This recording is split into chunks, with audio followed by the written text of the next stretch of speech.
Assalamualaikum warahmatullahi wabarakatuh. Perkenalkan, kami dari kelompok 3 akan mempresentasikan materi dengan tema mikrobiologi lingkungan. Dengan anggota saya sendiri, Devi Fatmawati dengan NIM 207190013, Farah Sinta Febrianti dengan NIM 207190095, Gilang Mukti Pramudia dengan NIM 207190065, Laudri Bayu Andriansah dengan NIM 207190028, Segar Vila Daryanti dengan NIM 207190111, dan Ali Farudin dengan NIM 211316024. Langsung saja pada pembahasan yang pertama, yaitu gambaran umum mikrobiologi lingkungan. Menurut Hurst et al. Tahun 1997 mendefinisikan bahwa mikrobiologi lingkungan merupakan studi tentang keberadaan mikroba pada lingkungan alami maupun buatan. Sedangkan menurut Meyer et al. Tahun 1999, mikrobiologi lingkungan didefinisikan sebagai ilmu yang mempelajari pengaruh penerapan mikroba pada lingkungan, aktivitas kesehatan, dan kesejahteraan manusia. Mikrobiologi lingkungan mempunyai sejarah yang panjang. Dimulai pada tahun 2800 sebelum Masehi di India, Kepulauan Orkney, Scotland, Pulau Crete, dan Lembah Eufrat telah membuat saluran pembuangan limbah cair rumah tangga. Kemudian, pada awal Masehi, Roma membangun tandon air bersih dengan saluran dari pipa timah. Selanjutnya, pada awal abad 4 Masehi, Roma telah mendirikan jamban umum di pusat-pusat aktivitas penduduk. Kemudian, awal 6 Masehi, kertas toilet atau tisu sudah digunakan di Cina.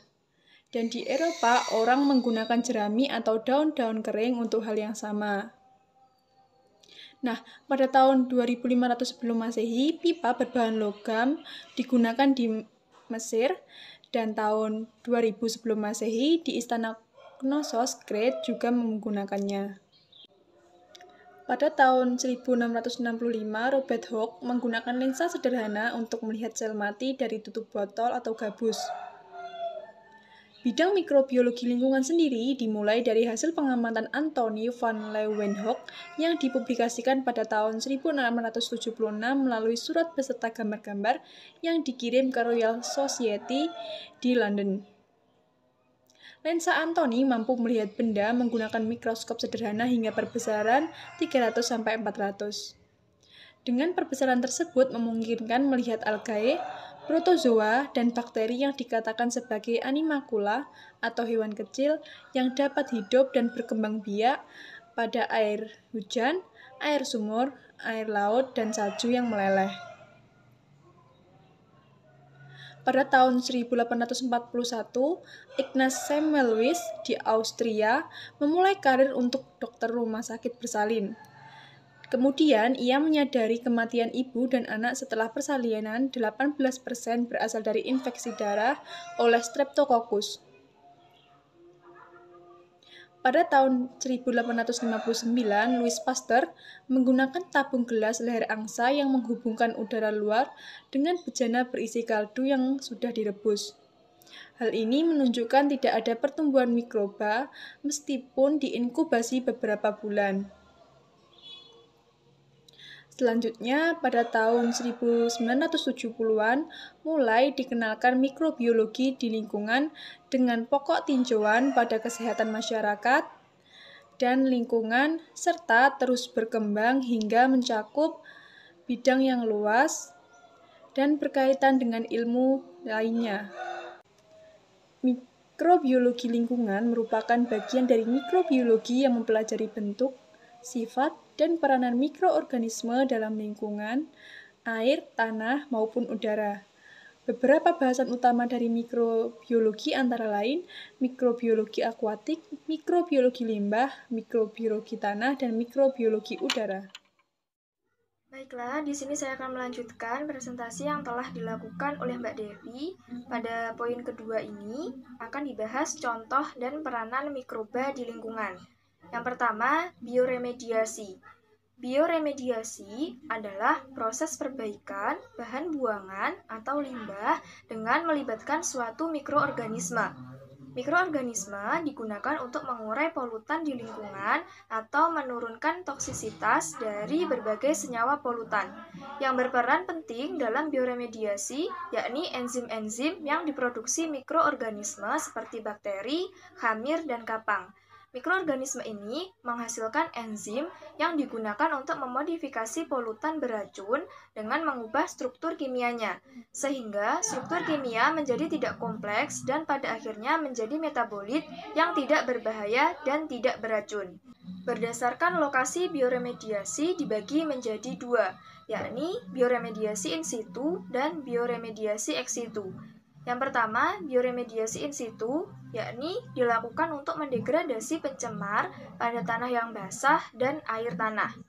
Pada bioremediasi ini, menggunakan mikroba yang mempunyai kemampuan bergerak dan berpindah dari satu tempat ke tempat yang terkontaminasi.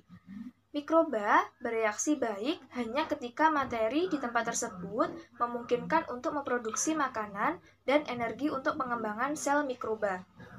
Yang kedua, bioremediasi ex situ. Bioremediasi ini dilakukan dengan mengambil zat pencemar, kemudian dilakukan perlakuan khusus untuk degradasi. Setelah itu, dikembalikan ke tempat semula dan diberikan treatment khusus menggunakan mikroba. Selain berdasarkan lokasi, bioremediasi menggunakan mikroba dibagi menjadi tiga, yakni bioaugmentasi, biostimulasi, dan bioremediasi intrinsik. Yang pertama, bioaugmentasi, yakni penambahan satu jenis atau lebih mikroorganisme pengurai, baik alami maupun yang sudah mengalami perbaikan sifat. Yang kedua, biostimulasi, yakni proses yang dilakukan melalui penambahan zat gizi tertentu yang dibutuhkan mikroorganisme supaya dapat tumbuh dengan baik.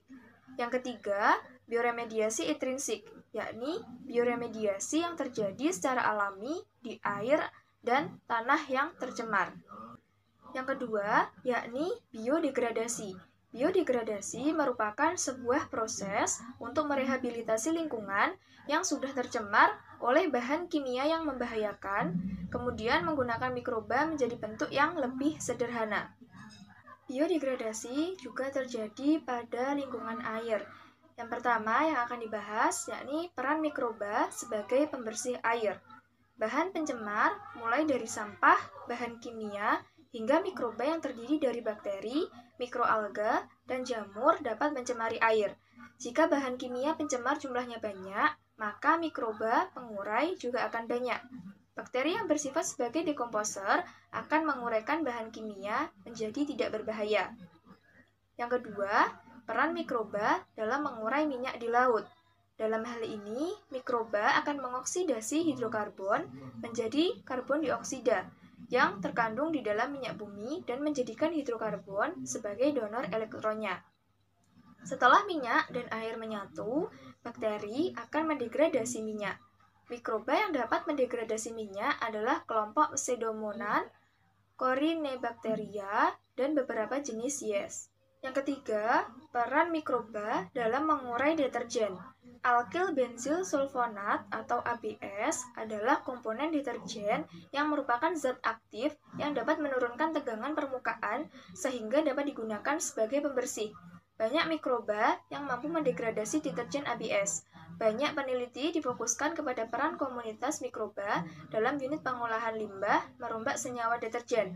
Komunitas mikroba didominasi oleh gram negatif. Oke, selanjutnya saya akan meneruskan presentasi dari teman sebelumnya. Nah, di sini saya akan membahas mengenai mikrobiologi tanah. Nah, mikrobiologi tanah adalah bagian disiplin mikrobiologi yang mempelajari kehidupan, aktivitas, dan peranan mikroorganisme di dalam tanah. Nah, tanah sendiri merupakan lingkungan yang paling kompleks di mana ditempati mikroorganisme yang beraneka ragam.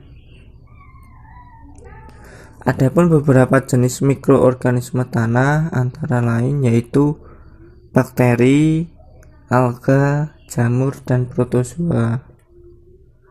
Di mana mikroorganisme tanah mempunyai peranan penting Nah, selanjutnya membahas mengenai peranan mikroorganisme tanah. Mikroorganisme tanah itu ada yang menguntungkan, ada pula yang merugikan. Contoh peran yang menguntungkan adalah dalam siklus biogeokimia. Sedangkan peran merugikan diantaranya sebagai patogen pada manusia, hewan, dan tumbuhan. Nah, peran mikroorganisme tanah yang menguntungkan contohnya dalam proses biogeokimia sebagai berikut, yaitu pada proses siklus karbon dan siklus nitrogen, di mana pada siklus karbon ini mikroba tanah itu menjadi dekomposer atau pengurai. Nah, sedangkan pada siklus nitrogen ini yang berperan aktif yaitu bakteri fiksasi nitrogen, di mana nanti akan didaur ulang menjadi nitrogen di udara. Selanjutnya yaitu beberapa peran mikroorganisme tanah yang merugikan atau menjadi patogen pada manusia dan hewan. Antara lain yaitu Bacillus anthracis. Pada manusia, kuman antrak dapat menyebabkan infeksi kulit. Selain itu, bakteri ini juga bisa menyebabkan infeksi selaput otak. Sebabnya adalah karena makan daging yang terinfeksi antrak. Biasanya terdapat pada daging sapi.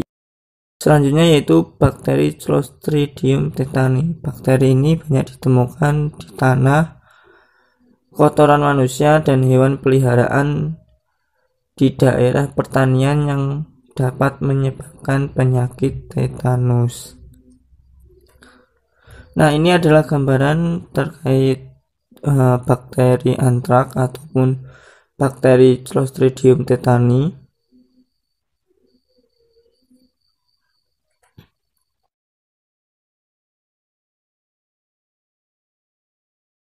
Selanjutnya yaitu mikroorganisme tanah yang menjadi patogen ataupun yang merugikan bagi tumbuhan. Contohnya yaitu pada rebah kecambah dan busuk akar.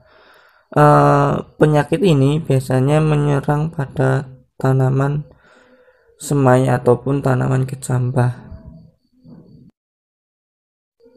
Kemudian yaitu contoh lainnya seperti penyakit karat daun yang disebabkan oleh jamur karat, di mana salah satu cirinya yaitu terdapat bintik-bintik pada daun yang diakibatkan oleh spora yang terserang oleh jamur karat.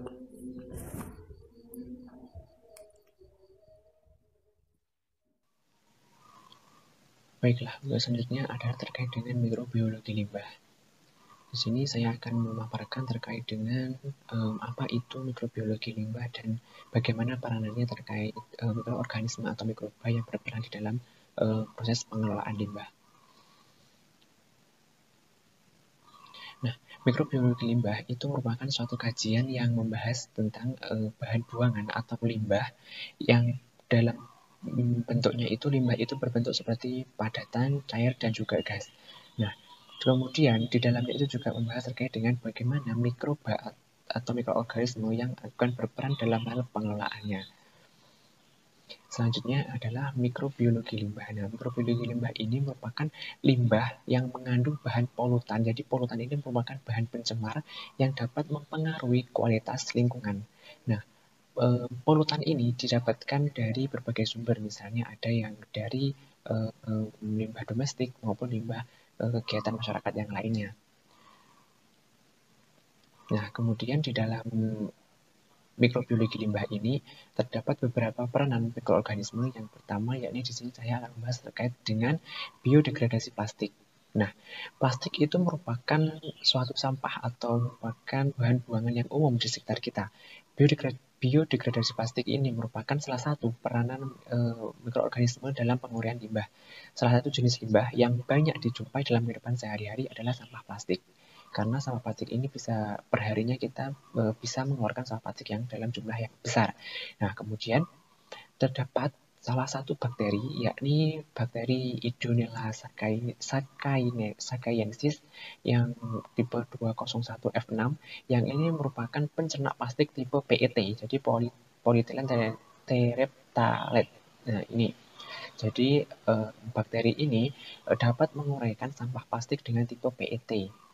Nah, cara kerja bakteri ini adalah dengan mencerna plastik yang dengan cara mengeluarkan enzim. Nah, jadi bakteri Idonella ini merupakan bakteri yang dapat mencerna PET dengan cara mengeluarkan enzim sejenis protein yang dapat mempercepat reaksi kimia.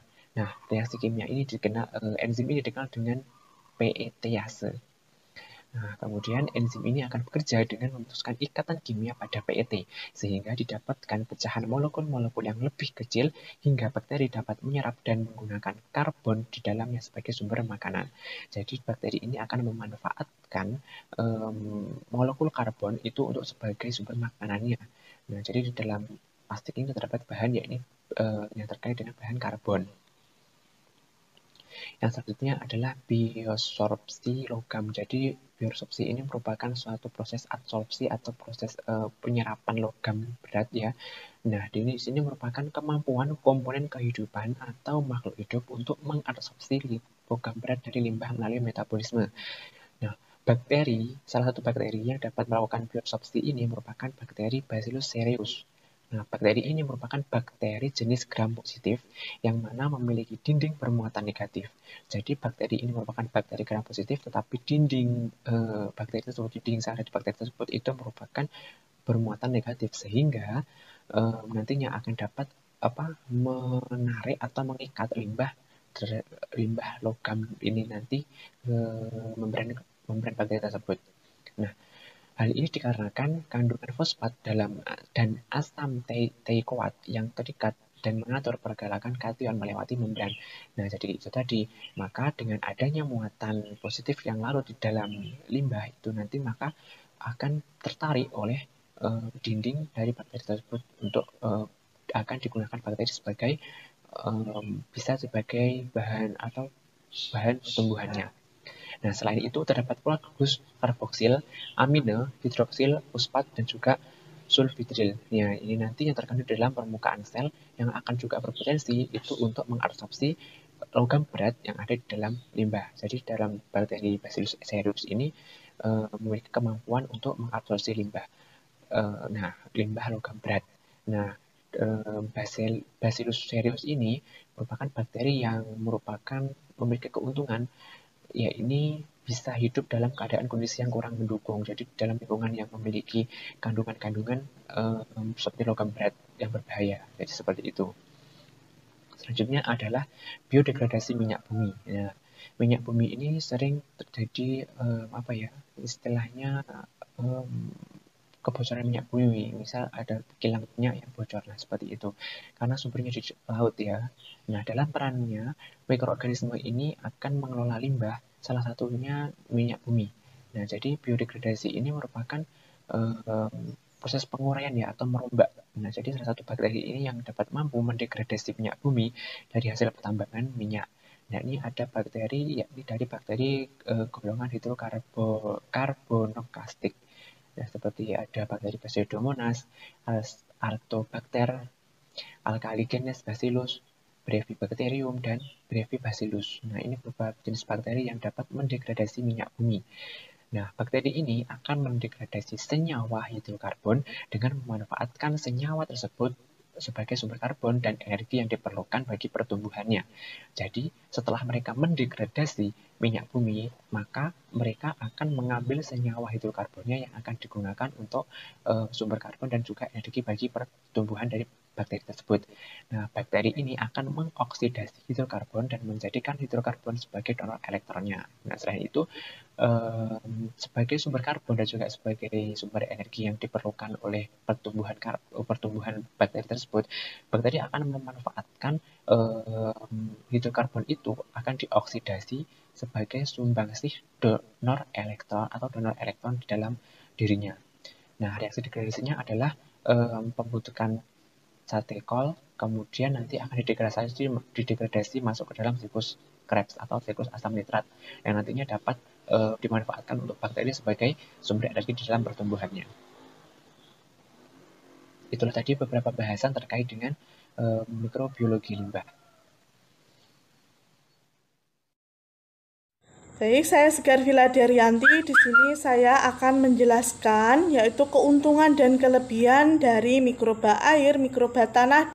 Yang pertama, saya akan menjelaskan dari mikroba air. Keuntungannya yaitu beberapa keuntungan mikroba dalam air itu antara lain banyak plankton, baik fitoplankton maupun zooplankton merupakan makanan utama bagi ikan, sehingga kehadirannya itu merupakan tanda kesuburan perairan tersebut.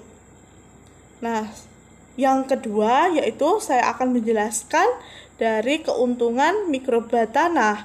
Mikroba tanah berperan penting dalam menguraikan segala bentuk polutan tanah, dari mulai zat padat, zat cair, hingga bahan kimia. Mikroorganisme dan kegiatan enzimatikanya dapat menguraikan bahan kimia sehingga kesehatan tanah tetap terjaga. Dan yang terakhir yaitu kelebihan mikroba limbah. Proses keuntungan mikroba limbah yaitu peranan dalam proses penguraian senyawa organik. Proses lain dalam pengelolaan limbah ini adalah proses koagulasi dan flokulasi yang merupakan proses distribulasi muatan pada partikel transsuspensi dan koloid yang dilanjutkan dengan fenomena aglomerasi dari partikel yang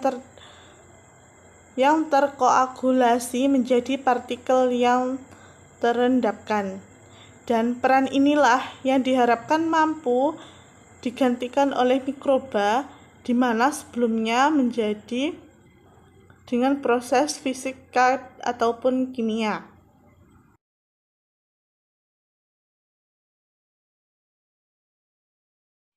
Pembahasan yang terakhir adalah tantangan di masa mendatang mengenai mikrobiologi lingkungan.